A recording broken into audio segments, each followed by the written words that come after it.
Hello বন্ধুরা, আজকে দেখাবো আপনাদেরকে সবজি বানিয়ে। নিলাম গাজরকে পিস পিস করলাম, এরপর সব কিছু ধুয়ে এবার পনির কাটলাম। পনির ছোটো ছোটো পিস করব, এরপর দিয়ে দিব ফুটন্ত পানিতে, তারপর দিয়ে দিচ্ছি পনির, এবার দিয়ে দিচ্ছি ঢাকনা। হয়ে গেছে আমার সিদ্ধ। এবার কাটতেছি হটডগগুলো ভেজে নিব, সেজন্য দিয়ে দিলাম তেল। এবার দিয়ে দিব হটডগ, এখন একটু ফ্রাই করে নিব। এরপর হয়ে যাচ্ছে আমার হটডগ।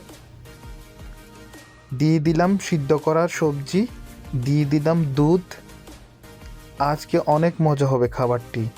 এবার দিয়ে দিলাম ঢাকনি।